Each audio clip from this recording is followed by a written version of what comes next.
لگتا ہے تو اس دن یہ معاملہ نہیں ہوتا۔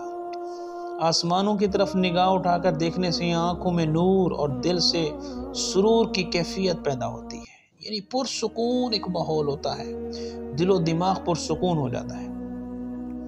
شب قدر کے بعد والی صبح کو سورج میں تیزی نہیں ہوتی، یعنی صبح جب ہوتی ہے وہ بھی کھلکھلاہٹ اور بڑی خوبصورت طریقے سے صبح ہوتی ہے۔ اس رات میں عبادت کی بڑی لذت محسوس ہوتی ہے اور عبادت میں خشوع و خضوع پیدا ہوتا ہے۔ سبحان اللہ۔ بعض لوگوں نے دیکھا کہ ہر چیز سجدہ کرتی ہے، یہاں تک کہ درخت بھی سجدہ کرتے ہیں، اور اس رات پانی میٹھا ہو جاتا ہے۔ تو پیارے دوستو، یہ تمام تر وہ نشانیاں ہیں جس کے ذریعے اللہ تعالی شب قدر کو نازل فرماتا ہے، اور وہ رات شب قدر کی رات ہوتی ہے۔ پیارے دوستو، اب ہم آتے ہیں یہ رات اس امت کو کیوں عطا کی گئی۔ سبحان اللہ۔ امام مالک رحمۃ اللہ تعالیٰ نے یہ حدیث بیان فرمائی ہے۔ آپ بیان کرتے ہیں کہ جب رسول اللہ صلی اللہ علیہ وسلم کو سابقہ لوگوں کی عمروں سے آگاہ کیا گیا کہ ان کی عمریں اتنا 100 سال، 1000 سال، 1500 سال، 1400 سال، جب ان کی عمروں کا علم دیا گیا، ان کو بتلایا گیا آقا کریم علیہ السلام کو، تو آپ نے ان کے مقابلے میں اپنی امت کے لوگوں کی عمر کو کم دیکھتے ہوئے یہ خیال کیا کہ میری امت کے لوگ اتنی کم عمر میں سابقہ امتوں کے برابر عمل کیسے کر سکیں گے۔ سبحان اللہ۔ پیارے دوستو، آقا کریم علیہ السلام نے یہ دل کے اندر خیال کیا کہ میری امت کے جو لوگ ہیں ان کی عمر تو بہت کم ہے اور ان کی عمریں بہت زیادہ ہیں، لہذا ان کے اعمال تو بڑھ جائیں گے۔ تو پیارے دوستو، آقا کریم علیہ السلام کے دل میں جب یہ بات آئی تو اس وجہ سے حضور نبی کریم علیہ السلام کو اللہ تعالیٰ نے لیلۃ القدر عطا فرمائی، جو 1000 مہینوں سے افضل ہے۔ سبحان اللہ، 1000 مہینوں سے افضل ہے۔ اب ان کی عمر جتنا بھی ہوں، اللہ تعالیٰ نے اس امت کو یہ خاص عطا فرمایا، یہ انعام عطا فرمایا اپنی بارگاہ سے کہ 1000 مہینوں سے افضل یہ رات عطا فرمائی۔ حضرت عبداللہ ابن عباس رضی اللہ عنہ بیان کرتے ہیں کہ حضور نبی کریم علیہ السلام کی بارگاہ میں بنی اسرائیل کے ایک شخص کا تذکرہ کیا گیا جس نے 1000 مہینوں تک اللہ تعالیٰ کی راہ میں جہاد کیا تھا۔ تو پیارے دوستو، آقا کریم علیہ السلام کو اس شخص پر تعجب ہوا کہ اس نے اتنا عبادت کی۔ جب تعجب کیا تو پیارے دوستو، اللہ تعالیٰ نے آقا کریم علیہ السلام کو دلاسا دیتے ہوئے، تسلی دیتے ہوئے، اے میرے محبوب، آپ اس شخص کے جہاد کرنے پر، 1000 سال جہاد کرنے پر آپ تعجب نہ کریں، بلکہ ہم آپ کو آپ کی امت کے لیے ایسی رات عطا کرتے ہیں جو 1000 مہینوں سے افضل ہے۔ سبحان اللہ۔ پیارے دوستو، تو پتہ چلا اس امت کے ساتھ اللہ تعالیٰ کی کتنی محبت تھی، شفقت تھی، اس وجہ سے اس امت کو یہ عظیم المرتبت لیلۃ القدر کی رات عطا کی گئی۔ اب ہم آتے ہیں پیارے دوستو، شب قدر کو مخفی کیوں رکھا گیا؟ کہا جاتا ہے کہ 21، 23، 25، 27، 29 یہ جو طاقت ہیں ان میں تلاش کرنا چاہیے۔ تو مخفی کیوں رکھا گیا، اس کی حکمتیں بیان کی جا رہی ہیں، اب توجہ فرمائیں۔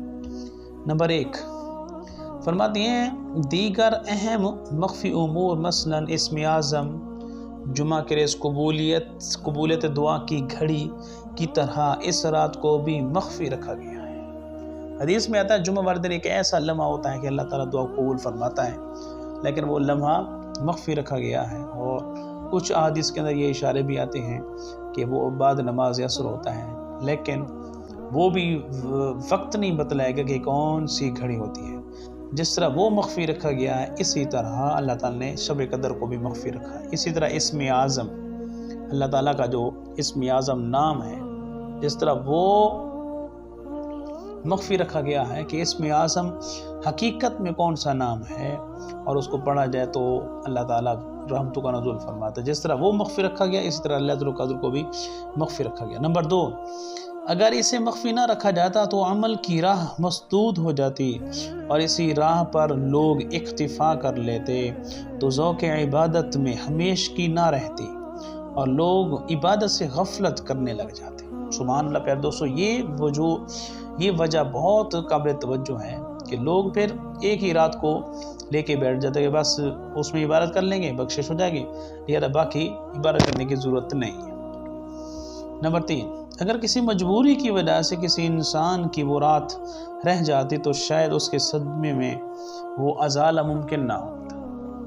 یہ بھی بات قابل توجہ ہے کہ پھر وہ پریشان رہتا کہ مجھ سے وہ رات رہ گئی ہے۔ نمبر 4، اللہ تعالیٰ کو چونکہ اپنے بندوں کا رات کے اوقات میں جاگنا اور بیدار رہنا یہ محبوب ہے، اس لیے رات کا تعین نہ فرمایا تاکہ اس کی تلاش میں متعدد راتیں عبادت میں گزاری جائیں۔ سبحان اللہ۔ اللہ تعالیٰ اپنے بندوں سے چونکہ محبت کرتا ہے اور وہ چاہتا ہے کہ وہ رات کی بیداری میں، رات کی تنہائی میں مجھے یاد کریں، اس وجہ سے اللہ تعالیٰ نے اس کو مخفی رکھا تاکہ زیادہ سے زیادہ راتیں جانگیں اور اس کی عبادت میں مصروف عمل رہیں۔ نمبر 5، عدم تعین کی وجہ سے گناہ گاروں پر شفقت بھی ہے، کیونکہ اگر علم کے باوجود اس رات میں گناہ سرزد ہوتا تو اس سے لیلۃ القدر کی عظمت مجروح ہونے کا خدشہ تھا۔ تو اس وجہ سے اللہ تعالیٰ نے اس کو مخفی رکھا کہ جن لوگوں سے معاذ اللہ کوئی گناہ ہو جاتا تو پھر وہ یہ سمجھتے ہم نے تو الٹا لیلۃ القدر کو مجروح کر دیا ہے، تو لہٰذا وہ زیادہ پریشان ہوتے اور ان کے اوپر عذاب الہی اور اس طرح کا معاملہ ہوتا۔ تو اللہ تعالیٰ نے اس وجہ سے اس کو مخفی رکھا ہے تاکہ کسی کا کوئی نقصان نہ ہو، بلکہ لوگ عبادت میں، ریاضت میں، مجاہدہ میں کوشش کریں اور اس رات کو تلاش کریں۔ امام قرطبی، اب ہم آتے ہیں پیارے دوستو اس شب قدر کو شب قدر کیوں کہتے ہیں، یعنی یہ عظیم المرتبت رات ہے تو اس کو لیلۃ القدر یعنی قدر، عظمت والی رات، شرف والی رات کیوں کہتے ہیں۔ امام قرطبی رحمۃ اللہ تعالی علیہ فرماتے ہیں کہ اس رات کو شب قدر اس وجہ سے کہتے ہیں، اس کی عظمت کی وجہ سے اور اس کی برتری کی وجہ سے اور اس کی شرافت کی وجہ سے، اس کی فضیلت کی وجہ سے اس کو شب قدر کہتے ہیں، یعنی قدر کی رات، عزت کی رات، شرافت کی رات، عظمت کی رات۔ سبحان اللہ پیارے دوستو، یہ بہت عظیم المرتبت چیز ہے۔ امام فخر الدین رازی رحمۃ اللہ تعالی علیہ فرماتے ہیں اس رات میں اللہ تعالی نے اپنے قابل قدر کتاب، قابل قدر امت کے لیے صاحب قدر رسول کی معرفت نازل فرمائی، یہی وجہ ہے سورت میں لفظ قدر 3 مرتبہ آیا ہے۔ سبحان اللہ۔ امام فخر الدین رازی نے قابل توجہ یہ بات فرمائی ہے کہ اللہ تعالی نے اس سورت کے اندر لفظ قدر 3 مرتبہ ارشاد فرمایا ہے، جو کہ اس سورت کی قدر و منزلت کی طرف اشارہ کرتا ہے۔